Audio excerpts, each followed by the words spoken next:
It happens to all of us. It happens to me. It happens to you. It happens to Sally, Mary, Bob, and Judy. A negative mindset. You wake up, you're just not feeling it. It's just not right. Your head is just not in the game whatsoever. It's totally normal. Honestly, most of my mornings can be pretty rough. The mind just kind of takes over a little bit.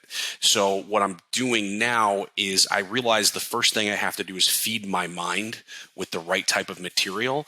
So I will legit listen to motivational stuff for an hour when I wake up in the morning. Doesn't matter if I'm at home, I'm walking the dog, I'm at the gym. I'll consistently have motivational stuff because I figure if I dump it into my brain enough, it has to change something. You put enough in the input, the output's got to be what you want.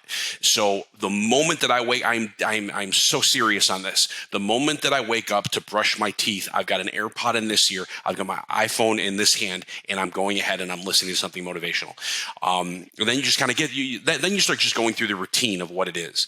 For me is working out. As I saw in a previous video, I'm getting back in the workout routine tomorrow. That's exactly what I'm going to do because I feel better when I get active. There's actually my new subdivision there that you can take a walk around here it's actually an exact mile is the walk. So if I don't get to the gym, I take my dog, who's awesome. Her name's Xena. She's a half lab, half German Shepherd mix. Awesome dog. She's actually sitting here right now, by the way, and she's not saying a darn thing. So I take her for a walk around the block, or I get to myself to the gym. Next thing is I spend time with my family in the morning. It's very hard to be able to think a negative mindset when you're making breakfast, when you're making lunches for kids, when you're making sure they're not fighting with one another. It's hard. Then the most important thing that I do every single morning, Monday through Friday, is I show up.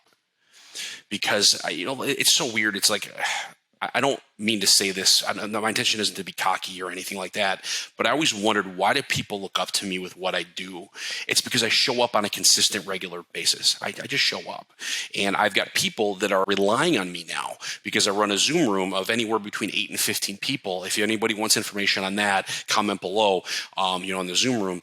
And people rely on me to show up because it's my link that starts it off. So if I don't get in there first thing in the morning, guess who's late? Not just me, everybody else. Let me just use an example. Today, I just wasn't feeling it. Today was really, really, really rough. I think I mentioned that already. But I showed up. I picked up the phone. I dialed from 8 a.m. till 11:48 to be exact. We don't want to use exact numbers here. I set 2 appointments. I got 2 leads, and I spoke to 12 additional people. And if I didn't show up, that never would have happened. So feed your mind what you need to hear, move your body, and show up.